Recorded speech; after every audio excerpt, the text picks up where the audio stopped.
Veña.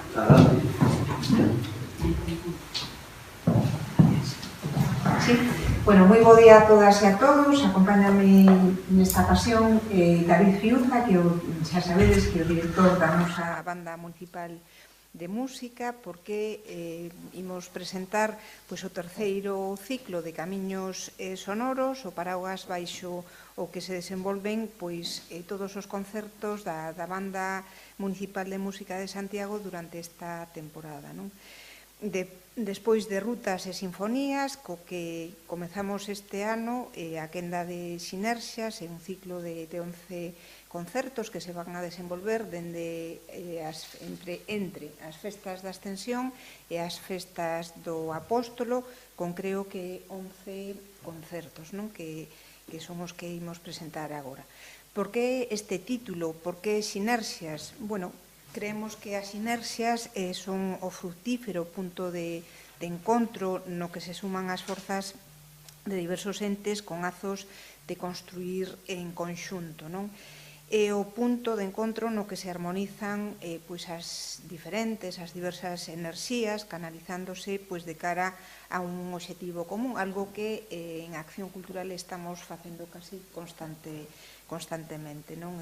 A través deses proxectos, eses programas, esas accións partilladas, non? Por iso, dende a Ascensión ata o Apóstolo, festexamos con música as sinerxias que brotan inherentemente a peregrinación polos camiños sonoros da banda municipal de música de Compostela. A nosa banda ábrese de novo a rúa, a cidade e, sobre todo, as amizades e as colaboracións que artísticamente ofrecen eses nexos e empatías para realizar proxectos culturais, musicais en común, aportando unha dimensión maior á súa sonoridade. Porque, dende logo, este terceiro ciclo de camiños sonoros, si por algo se caracteriza, é pola colaboración con outras entidades, con outras citas artísticas ou con outras agrupacións musicais en cada un deses 11 concertos programados. Non sei se facer eu a relación ou a fai David, porque eu creo que casi é mellor que a fagas ti. Dende logo, nos dende aquí o que queremos é facer unha chamada á cidadanía, convidándoas a ser partícipe deste ciclo de concertos, destas sinerxias sonoras que nos ofrece a nosa banda de música. Eu quero decir algo que penso, a min enche, cada domingo que asisto aos concertos da banda podo ver como a nosa veciñanza de todas as idades, porque cada vez hai máis xente nova e moito cativo e cativa que asisten a estes magníficos concertos que con tanto cariño e tanta empatía e con tanto traballo programa David en conxunto ca propia banda, non? Porque ao final é un traballo colectivo onde o director fai partícipe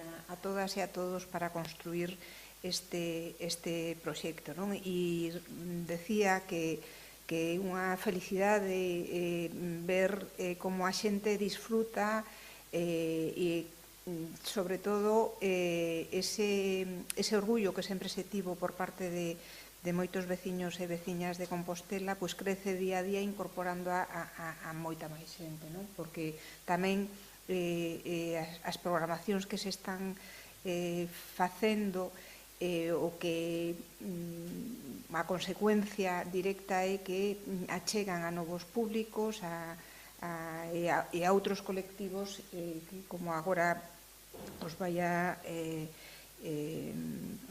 comentar David, fan de todo este proxecto unha gran sinerxia, non? Bueno, moi bo día a todos. Moitísimas gracias por darnos tamén este espacio á banda que sempre se agradece. Necesitamos esta divulgación do noso traballo cultural de cara á nosa cidade e a todos os visitantes que veñen. É certo que estamos dentro deste ciclo que se chama Camiños Sonoros. A nosa intención é facer unha peregrinaxe, un poquinho buscando esa metáfora co enclave que nos contextualiza, non? Pero a través do son, da música e dos distintos estilos e distintas maneiras de entender a música a través da banda. De feito, cabe decir como pretexto de que a banda históricamente sempre foi un vehículo, sempre foi un ente que estivo aberto a todo tipo de manifestacións artísticas, nunca permaneceu hermético nin pechado. E se algo vai a caracterizar este terceiro ciclo, sinerxías, precisamente vai a ser eso. Esa metáfora tamén de que saímos á rúa, abrímonos ao espacio exterior e ao mesmo tempo abrímonos a todo tipo de manifestacións culturais que agora puidemos coordinar para facer un traballo coa banda. Isto non é único nin exclusivo, senón que intentaremos nas seguintes programacións seguir abríndonos cada vez a máis institucións e entidades culturais. Como ben dicía Mercedes, é un ciclo que vai de festa a festa, ten ese carácter festivo e, sobre todo, sociable de cara non só á cidade, senón a outras institucións.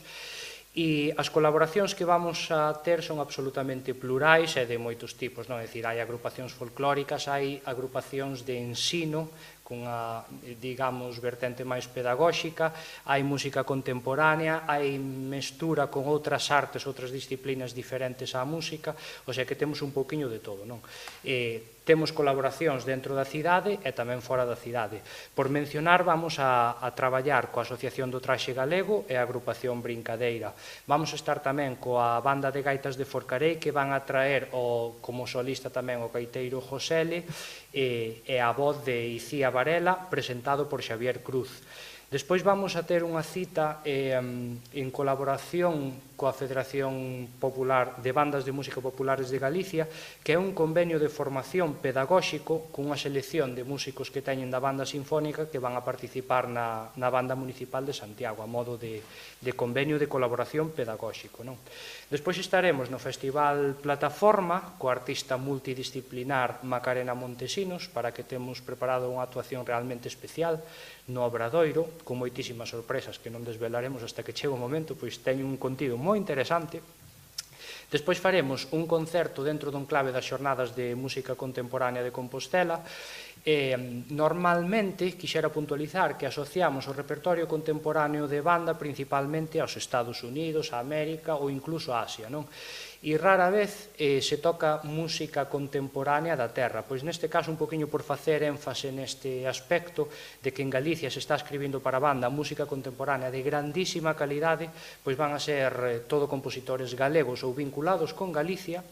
Algúns deles, hai o caso de un que é, por exemplo, valenciano, pero leva vivindo en Galicia moitísimos anos e ten unha vinculación grande ca cidade. Outro deles é un músico da propia banda, outro é galego e outro é un compositor andaluz que tamén escribiu sobre música galega. En todo caso, é música contemporánea, pero feita por galegos ou para Galicia. E tamén podemos salientar deste concerto que 2 das 4 obras van ser estreas mundiales, é dicir, isto nunca soou hasta ese día que vamos a presentar. Ben, despois temos tamén unha cita no enclave do Día Mundial das Persoas Refuxiadas, é unha cita moi solidaria, que é outra das facetas que ten a música, de un pouquiño entender que está pasando en cada momento e intentar conectar con esa xente, aportarlles polo menos algo de estímulo emocional. En este caso, o Día Mundial das Persoas Refuxiadas irá para os refuxiados ucranianos, como non podía ser de outra maneira. Outra cita vai estar dentro da literatura, Festival de Narración Oral Atlántica, e vai a participar con nós o narrador contacontos Celso Fernández San Martín, todo con historias populares de Galicia, e a banda poñerá música actual, contemporánea, escrita agora, pero basada en repertorio galego clásico, que se escoitou en todas as romarías, en todas as festas durante anos e anos. A seguinte cita vai a ser unha colaboración de a Banda Municipal de Santiago máis a Banda Sinfónica da Federación Galega de Bandas de Música Populares. As dúas bandas xuntas presentaremos un programa onde a música galega tamén, digamos, é a parte central, aínda que tocaremos repertorio internacional. Outra cita importante é a seguinte, que vai a ser en colaboración co 18º Encontro Galego do Saxofón. Eles cumplen a maioría de idade e é a primeira vez que van a colaborar coa Banda Municipal de Santiago. E, digamos, neste contexto, neste marco, vai a vir de solista unha das figuras máis importantes do mundo e de todos os tempos do saxofón, que é o solista Claude Delangle, que foi un insigne profesor titular do Conservatorio de París da especialidade de saxofón. E xa chegándonos de cara ao final do ciclo, vamos a ter a suite de souvenirs, onde vai a participar un solista da casa, que é Samuel, ten a plaza de trompa, e ele vai a tocar trompa alpina e trompa natural, algo tamén moi especial que non é tan habitual ver nunha banda de música. E a maiores vamos a ter a colaboración de dúas artistas fantásticas que son coreógrafas bailarinas. Elas únense polo título Máis que Danza, que é o nome da súa agrupación e escola tamén de danza contemporánea, que son Yolanda Oganto e Marta Maceira. Van a poñer un pouquiño de danza e coreografía, algunha música que faremos de Bizet e de Shostakovich. E xa para pechar este ciclo, pechando tamén, digamos, as festas do Apóstolo, temos unha actuación tamén espectacular que é fruto de Mare Producións, e van a vir de solistas a cantar música galega vinculada ao vencellado Tamara e tamén boleros de sempre latinoamericanos, e os cantantes van ser nin máis nin menos que Paco Lodeiro, Rosa Cedrón e Miguel Ladrón de Guevara. Digamos que con esta idea da nosa programación o que pretendemos é mostrar unha característica máis de peregrinar e do camiño, que é esa confluencia das enerxías da xente para crear xuntos sinerxías e chegar a toda a cidade. Bueno, a verdade é que, onte asistimos a celebración do centenario de Cantigas e Agarimos, non? A verdade, foi moi emocionante ver todo a sala Ángel Braje do Auditorio de Galicia repleta de asistentes, de familias, de xente de todas as edades, e no escenario a máis de 100 músicos e bailarinas, a potencia que temos en materia das artes, da música, tanto tradicional como de bandas e en todo o resto no noso país é importantísimo,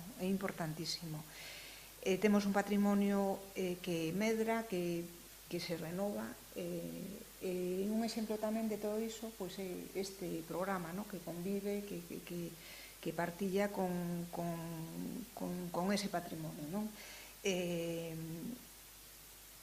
Temos aí arte contemporánea, música contemporánea, a través dos novos creadores que van nas xornadas de música contemporánea deste ano, neste concerto especialmente van a estrear parte desas creacións. Está o Festival Plataforma con Macarena Montesinos, unha artista performática importantísima. Por suposto, o concerto con danza, Más que Danza, con Yolanda e con Marta. Temos esa vinculación tamén ca acción social a través do Día Internacional das Persoas Refuxiadas. Todo isto pon de manifesto, aparte de unha vontade política compartida de conectarnos co mundo, cos outros creadores e creadoras, e poñer en valor ese enorme patrimonio a través da colaboración, por suposto, ca agrupación Brincadeira e ca Asociación do Traxe Galego. Quero dicir que a banda de música en si mesma é moitísimo, ten unha potencia increíble por todos e cada un dos seus componentes, e ademais axuda a poñer en valor o resto. Está sempre aberta a calquera proposta dunha forma moi xenerosa e moi fructífera para o noso proxecto cultural. Por lo tanto, outro patrimonio tamén, a narración oral co Festival Atlántica, que tamén está totalmente consolidado e axuda a poñer en valor ese grandísimo patrimonio que temos en Galicia, como Santiago no centro de todo.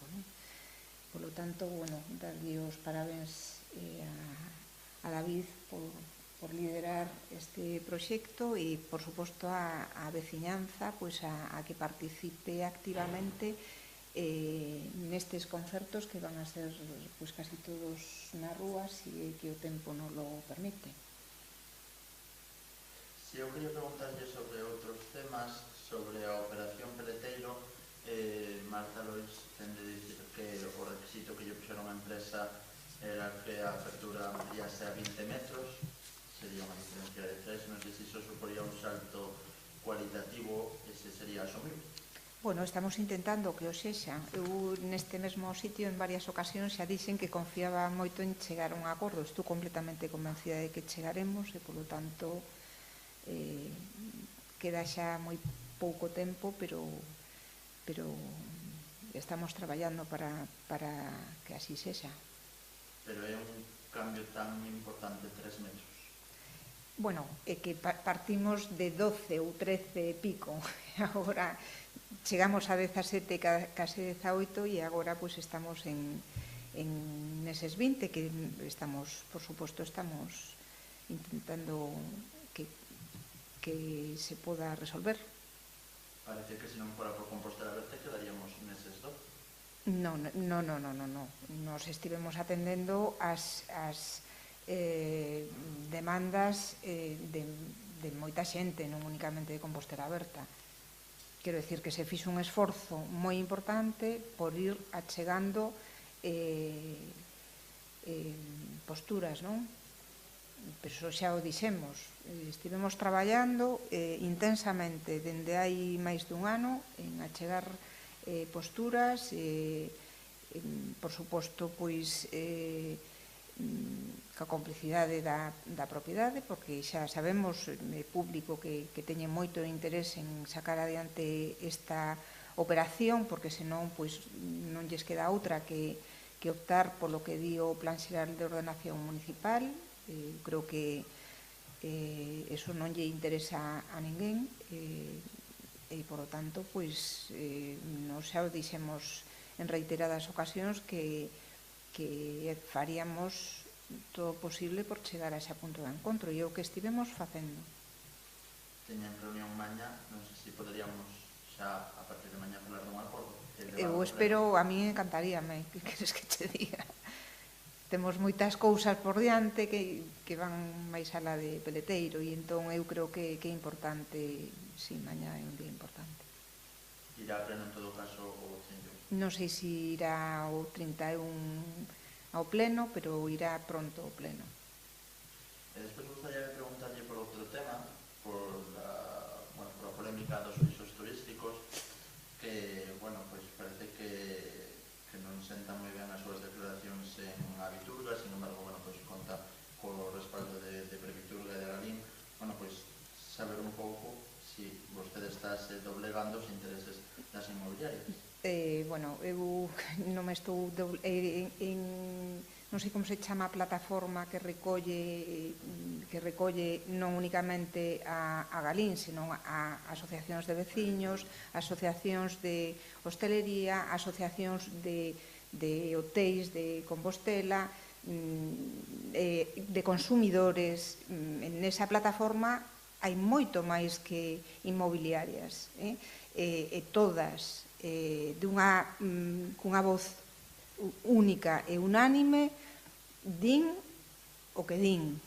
O sea, eu non me estou doblegando a nada, eu únicamente estou mirando polo interese da cidade e polo interese público. A miña obriga como responsable política deste tema é facer o que estou facendo. O que non pode pasar é que Santiago, unha cidade patrimonio da humanidade dunha escala pequena, teña un problema tan grave como que ten. Entón, a nosa obriga como responsables políticos é ordenar e regular as vivendas de uso turístico. Que pasa? Por que saíron esta fin de semana como saíron? Pois saíron porque, evidentemente, son conscientes de que a Xunta de Galicia xa recibiu a notificación do Concello de Santiago dicindo que retiraran do seu rexistro as vivendas que levan moitos anos operando sin licencia municipal, sin habilitación municipal. E a eso responde, nada máis. Entón, eles poden seguir cos seus temas. Eles tiveron unha oportunidade no seu momento na anterior legislatura para legalizar unha parte desas vivendas no ámbito do plan especial. Recurriron á modificación e como consecuencia dese recurso, pois se anulou o artigo que permitía esa legalización.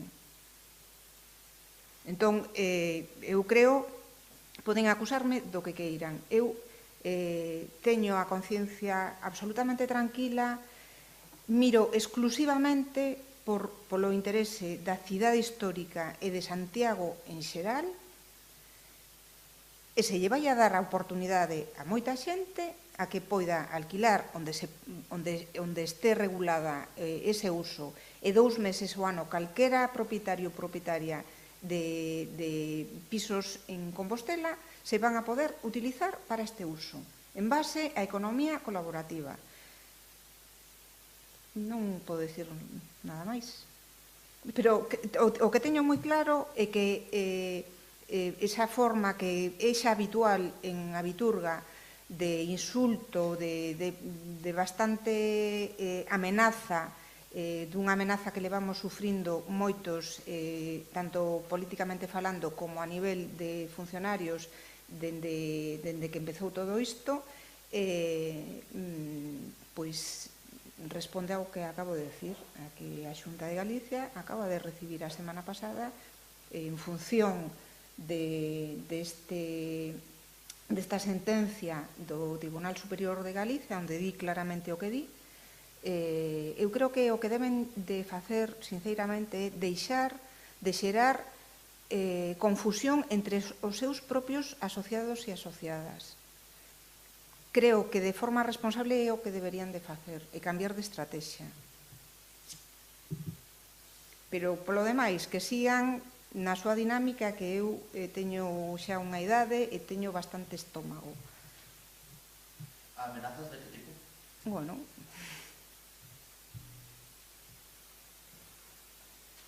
nos vosos programas estiveron ali representantes da Abiturga dicindo moitas cousas, en un tono de insulto casi permanente. Pero, bueno, eu isto vai no cargo estas cousas. Agora, evidentemente, vais a rematar un curso da universidade, moitos estudantes teñen que renovar o seu alugueiro, cada vez máis elevados.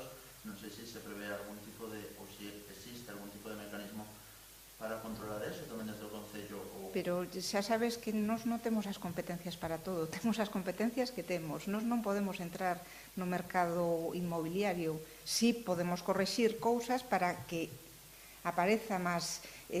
Levamos moito tempo reclamándolle á Xunta de Galicia que exprese nas súas competencias, que ten todas as competencias en materia de vivenda, que nos diga que é unha vivenda baleira, por exemplo, para poder, en base a eso, e tamén non depende de nós, activar políticas fiscais que incentiven a que a propiedade saque ao mercado esas vivendas. Nos non temos ferramentas. Tiñamos unha moi boa para xerar vivenda que se cargou con derroa no ano 2012, que era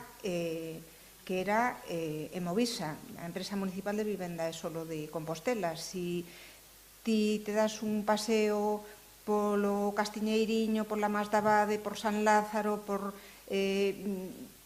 toda a cidade, verás, Santa Marta, todo eso se fixo grazas ao impulso de unha ferramenta que nos permitía facer políticas de vivenda, que agora non temos e que estamos intentando volver a construir.